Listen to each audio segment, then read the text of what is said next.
이스라엘 자손이 요단 저편 해돋는 쪽 곧 아르논 골짜기에서 헤르몬 산까지의 동쪽 온 아라바를 차지하고 그 땅에서 쳐 죽인 왕들은 이러하니라. 시혼은 헤스본에 거주하던 아모리 족속의 왕이라. 그가 다스리던 땅은 아르논 골짜기 가에 있는 아로엘에서부터 골짜기 가운데 성읍과 길르앗 절반 곧 암몬 자손의 경계 야복강까지이며 또 동방 아라바 긴네롯 바다까지이며 또 동방 아라바의 바다 곧 여매의 베디어시못으로 통한 길까지와 남쪽으로 비스가 산기스까지이며 옥은 르바의 남은 족속으로서 아스다롯과 에드레이에 거주하던 바산의 왕이라. 그가 다스리던 땅은 헤르몬산과 살르가와 온 바산과 및 그술 사람과 마아가 사람의 경계까지의 길르앗 절반이니 헤스본 왕 시혼의 경계에 접한 곳이라.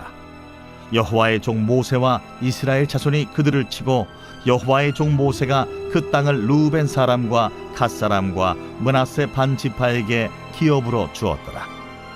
여호수아와 이스라엘 자손이 요단 이편 곧 서쪽 레바논 골짜기의 바알가스서부터 세일로 올라가는 곳 한락산까지 쳐서 멸한 그 땅의 왕들은 이러하니라. 그 땅을 여호수아가 이스라엘의 지파들에게 구분에 따라 소유로 주었으니 곧 산지와 평지와 아라바와 경사지와 광야와 네겝 곧 헷 족속과 아모리 족속과 가나안 족속과 브리스 족속과 히위 족속과 여부스 족속의 땅이라. 하나는 여리고 왕이요 하나는 베델 곁의 아이 왕이요 하나는 예루살렘 왕이요 하나는 헤브론 왕이요 하나는 야르뭇 왕이요 하나는 라기스 왕이요 하나는 에글론 왕이요 하나는 게셀 왕이요 하나는 드빌 왕이요 하나는 게델 왕이요 하나는 호르마 왕이요 하나는 아랏 왕이요 하나는 림나 왕이요 하나는 아둘람 왕이요 하나는 마게다 왕이요 하나는 베델 왕이요 하나는 답부아 왕이요 하나는 헤벨 왕이요 하나는 아벡 왕이요 하나는 라사론 왕이요 하나는 마돈 왕이요 하나는 하솔 왕이요 하나는 시므론 무론 왕이요 하나는 악삽 왕이요 하나는 다낙 왕이요 하나는 무깃도 왕이요 하나는 게데스 왕이요 하나는 갈멜의 용르암 왕이요 하나는 돌의 높은 곳의 돌 왕이요 하나는 길갈의 고임 왕이요 하나는 디르사 왕이라. 모두 31 왕이었더라. 오늘 말씀은 온 땅의 왕이신 하나님의 승리라는 제목으로 말씀을 전하겠습니다. 오늘 본문에는 이제 모세와 함께 했던 요단 서편, 그러니까 지금 현재 요르단 땅이고요. 그리고 거기에 두 지파 반에게 먼저 주었던 이야기와 그리고 이제 요단강을 건너서 있는 이쪽에 대한 전체적으로 하나님 주신 내용을 이야기합니다. 요단 동편이겠네요. 먼저가 요단 동편이고 요단 서편이 이스라엘 사람들이 거주하게 되는 내용으로 이렇게 나옵니다. 그러면 왜 하나님께서 이것들에 대한 구체적인 기록을 하게 하시는가에 대한 메시지가 여기에 담겨져 있습니다. 요단 동편의 곳은 모세 시대에 정복한 곳이고 그리고 두 지파 반에게 나누어 주었다. 먼저 이야기를 합니다. 그러면 이 이야기를 듣는 성경의 독자들은 무슨 이야기를 하도록 하냐면 하나님께서 역사하셔서 그곳에서 승리하게 하시고 기업을 얻게 하셨다는 겁니다. 그리고 이제 여호수아 시대가 됐습니다. 여호수아 시대는 정복전쟁을 통해서 요단 서편을 점령했습니다. 이 둘 다 이야기하는 것은 하나님께서 함께 하셔서 양쪽 다 승리하게 하셔서 얻게 하셨습니다 라는 것을 말씀하고 있습니다. 결국 과거에 하나님이 베푸셨던 또 하나님 주셨던 은혜를 잊지 말라, 이런 이야기로 우리에게 말씀하고 있는 메시지입니다.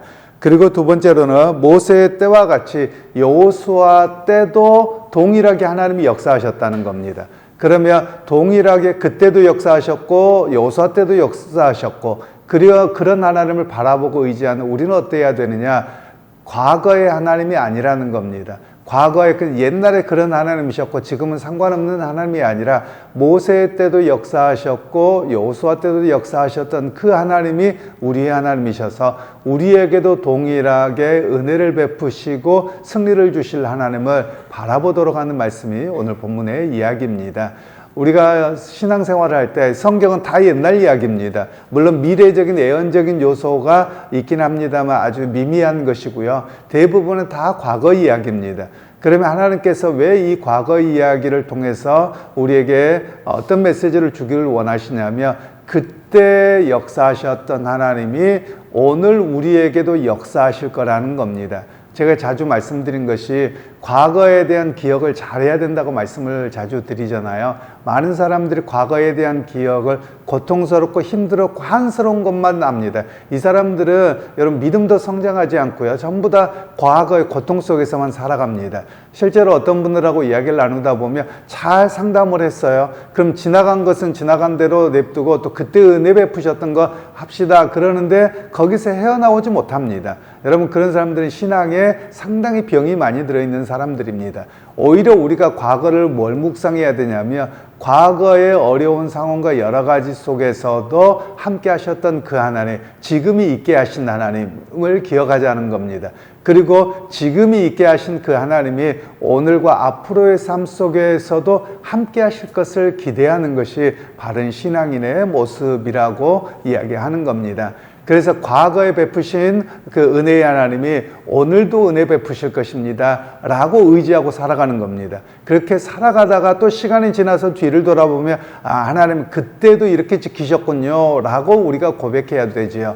우리가 매번 생각하는 게 그겁니다. 하나님의 은혜라는 것은 값없이 주시는 선물입니다. 그리고 때를 따라서 돕는 은혜를 허락하시는 겁니다.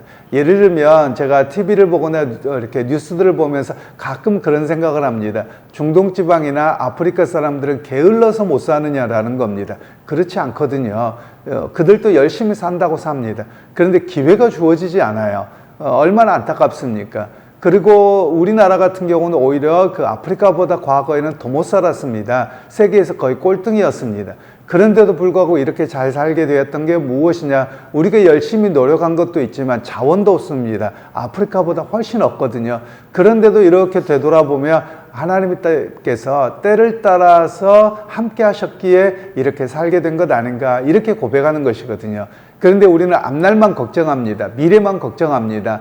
그 신앙은 바르지 못하다는 겁니다. 또한 우리가 어떤 신앙이 되어야 되냐면 이제 성숙한 신앙이 되어야만 합니다. 과거에는 맨날 달라고만 하고 이런 신앙이었다면 이제 하나님 이만큼 성숙했기에 그리고 경제적으로도 부하기 때문에 이제는 하나님의 뜻을 따라서 말씀을 따라서 어떻게 살아드릴까요? 라는 고백으로 성숙해져야 되거든요. 그 성숙이 바로 우리에게 필요함을 두 번째로는 이야기를 합니다. 그리고 이제 요단 서쪽까지 점령한 이후에 이야기가 다 지파별로 어떻게 얻게 됐는지에 대한 이야기로 이어져 갑니다. 물론 오늘 성경에서는 여러 왕들에 대한 이야기가 나옵니다. 우리나라의 개념에서 보면 왕으로 보기에는 조금 어렵기는 합니다. 조그만 도시국가입니다. 이때는 다 도시들이 성을 중심으로 해서 있는데 그들이 다 왕이었고 족속들이 다 다르거든요. 그런 상황에서 다 점령하게 되었고 또 결국은 이것을 통해서 하나님께서 약속하신 땅을 분배받게 되는 그런 이야기로 이어지고 있습니다. 그러니까 어찌 보면 이것은 이스라엘 백성들에게 땅을 기업으로 주기 위해서 분배를 위한 준비 작업으로 이야기를 하는 겁니다. 왜 그러냐면 우리가 요즘 세대들이 그런 경우하고 비슷하다고 볼 수 있는데요. 무슨 내용이냐면 오늘 성경이 기록되고 경험되어진 사람들은 다 하나님의 은혜라는 것 압니다. 그런데 시간이 한참 지나고 나서 그냥 그 땅에 계속 살고 있는 이스라엘 백성들은 어떻겠습니까? 당연한 줄 아는 거예요. 이 땅이 당연한 거고 이거에서 누리는 게 당연한 거 이렇게 살아가고 있는 것이거든요. 그런데 그 자녀들에게 이 성경의 기록을 통해서 이 땅은 값없이 하나님 주신 은혜의 선물이어서 그걸 잊지 않아야 돼 라는 것을 이야기하는 겁니다. 예를 들면 제가 우리 오늘날 젊은 세대도 그렇다고 말씀을 드리는데요. 부모들이 옛날 고생한 이야기를 하면 그건 엄마 때나 그런 것이고 아빠 때나 그런 것이고 라고 이야기를 하면 잘못되는 겁니다. 예를 들면 지금 젊은 세대들은 태어나고 자랄 때 아파트에서 자랐습니다. 어느 정도 성숙해서 이렇게 있습니다. 아이들에게도 배고플 때 옛날에 제대로 끼니도 못 먹고 살았다. 그러면 아니 라면 먹으면 되지, 빵 먹으면 되지, 이런 이야기를 하는 것은 정말 자녀를 잘못 양육하는 겁니다. 왜냐하면 과거에 우리 한국 사회가 어려웠는데 그때도 불구하고 이렇게 살아왔었던 우리의 삶이다 그러면 아이들이 공감을 해야 됩니다. 그렇게 살았는데 하나님의 은혜로 살았군요 라고 이야기를 하고, 너희들에게도 하나님의 그런 은혜가 있기를 원한다. 지금 현재 우리가 누리고 있는 이런 경제적인 번영함이 그냥 주어진 것이 아니란다 라고 하고 아이들이 그걸 이해할 수 있어야 되거든요. 그런데 아이들이 전혀 다른 동문서답의 이야기를 하고 있다. 그러면 이 아이들에게 신앙적이고 또는 국가적인 사회적인 잘못된 메시지를 주고 있는 것이거든요. 그러면 이 아이들이 어떻게 자라냐면 원래부터 그런 줄 알고 교만합니다. 그리고 이것에서 조금만 경제적으로 떨어지거나 조금만 어려워지면 불평불만으로 나오고 부모님에 대해서나 사회에 대해서 반감을 갖고 이런 모습으로 자라게 되거든요. 이스라엘 백성들이 그러했습니다. 성경의 기록에서 끊임없이 이야기를 하고 있는데도 불구하고 자기들이 선민의식으로 빠져서 잘못된 겁니다. 이스라엘 백성들의 선민의식을 지금 한국 교회가 좀 닮아가고 있는 건 아닌가, 사회가 전반적으로 그러지 않나라는 생각을 합니다. 오히려 우리가 해야 될 일은 부모 시대에 저렇게 힘들고 어려웠는데 이만큼 살게 되었고 나는 그에 비해서 부모보다 얼마나 많은 것을 누리고 있습니까? 그러면 그것에 대한 감사가 있고 또 신앙생활 속에서 그렇게 역사하셨던 하나님이 내 삶과 우리의 삶에도 이끌어 가실 것을 기대하도록 가르치는 것, 바로 그것이 우리가 해야 될 일이라는 겁니다. 그래서 오늘 성경의 기록은 사실 사람 이름들이 많이 나오고 또 국가의 이름이 나오다 보니까 굉장히 발음하기도 어렵습니다.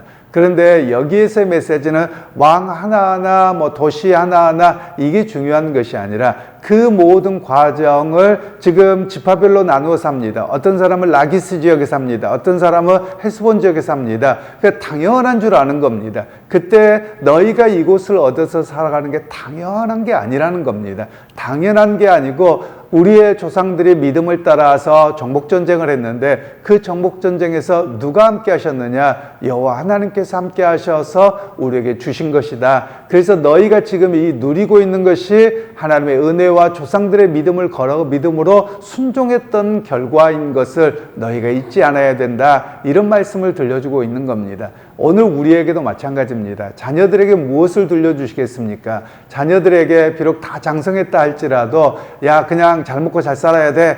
내가 노력해서 그랬어. 이렇게만 이야기하기보다도 그 힘들고 어려운 숱한 세월들이 있었지만 다 기도하고 또 하나님을 의지하고 살았더니 이렇게 여기까지 왔노라고 이야기를 해줘야죠. 그것이 바로 자녀들에게 언젠가는 신앙의 뿌리가 되어지는 겁니다. 그래서 너도 평생에 하나님을 의지하고 살아라. 지금 우리가 누리고 있는 것 그냥 주어지는 것이 아니란다 라는 이야기를 할 수 있어야 되는 겁니다. 그래서 여러분 오늘 우리도 마찬가지입니다. 끊임없이 해야 될 일이, 특별히 이제 달력이 한 장밖에 안 남았죠. 2025년이죠. 여러분 어떻게 사셨습니까? 죽다 못해 살았어요. 여러분 이건 다 바른 모습이 아닙니다. 옛날 어른들은 죽다 못해 살았다, 어쩔 수 없이 살았다, 다 이런 이야기만 하거든요. 여러분 다 비신앙적입니다. 신앙이 제대로 돼 있지 않는 거예요.